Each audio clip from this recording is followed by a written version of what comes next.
negotiation. The US has carried out its first airdrop of aid into Gaza.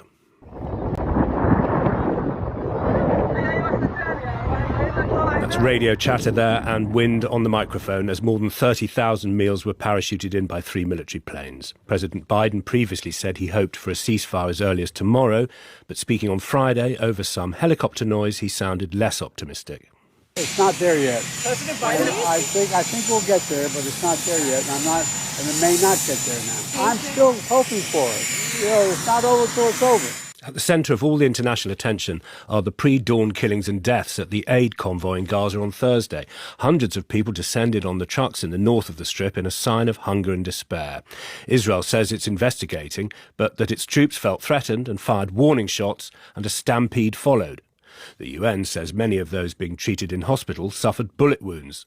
The man who negotiated the Oslo Peace Accord tells BH that the account given by Israel's soldiers can't be trusted. Jan Egeland has just returned from Gaza in his work for the Norwegian Refugee Council. He's long involved in Israeli-Palestinian negotiations. I asked him what he saw this time in the south. I was there for 3 days, 2 nights. I was prepared for nightmare, but it is worse. It's much worse to be there, to meet with the thousands of people who are trying to take your hand, get your attention, and to tell you we're starving here, we're dying here, we will be attacked here. We have fled 5 times to reach Rafah, which is the southernmost point in the little Gaza Strip, and they've been under bombardment, every day since mid-October. It's beyond belief. And when you say starving, with your experience going all the way back to your time with the Oslo peace negotiations, are you predicting a famine?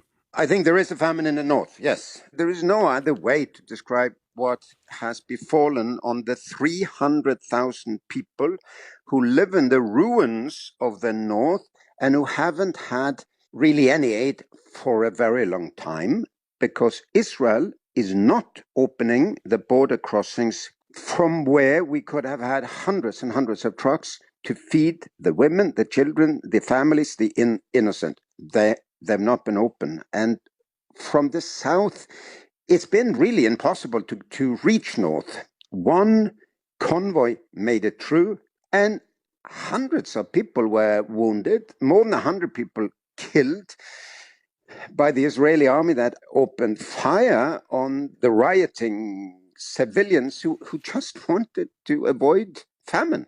I know that the IDF has said they're investigating, and it's possible, in their view, that there's more to say than what you have said. Your account is currently disputed. But is it correct, do you think, now that there should be an airdrop of aid? That's something that another airdrop could happen. Do you hear about that? I would first say, don't believe the Israeli army.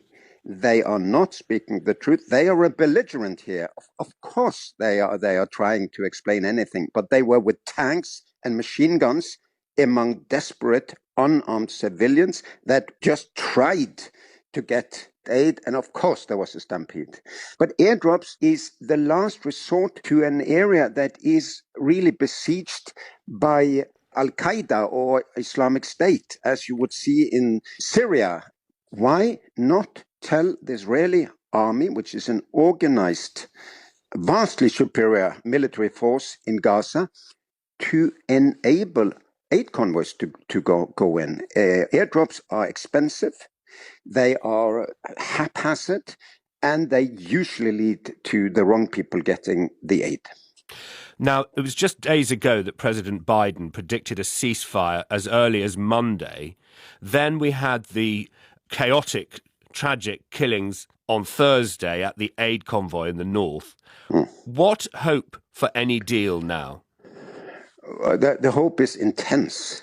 The hope is intense. This population cannot take a day more. It's beyond me why the US, the UK and Germany that are giving the arms to this bombardment that has killed 30,000 civilians, more children than in any modern war in less than 5 months, that they cannot enforce a ceasefire. A Dutch court paused the export of F-35 fighter jet parts to Israel. Some parliamentarians have signed an international letter calling for the end of arms sales to Israel. After having been among these families who have, sisters and children and the elderly killed around themselves, to say, I would not give any arms to this. I would have my fingerprints on a crime scene, as these countries that have given their arms to this now have, in my view, and there will be a day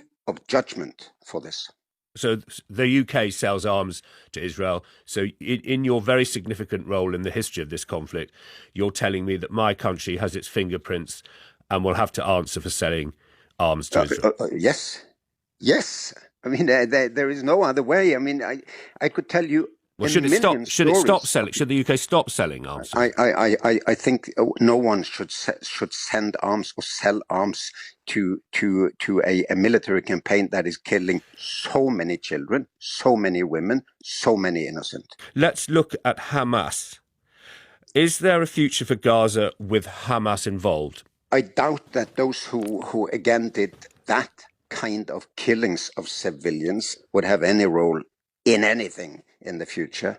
What I think the Palestinians hope is that there would be now some kind of a technocratic, neutral Palestinian governance, and that they will have the statehood and the justice and the future and the human rights that they have been denied since 1948. Including denied by their own leaders. Hamas have denied human rights to Gazans, haven't they, themselves? I think so. I mean, I think that's very clear. But it's Israel that is controlling the borders and that are all over Gaza with tanks and machine guns that are denying us free access for aid. Does our listener have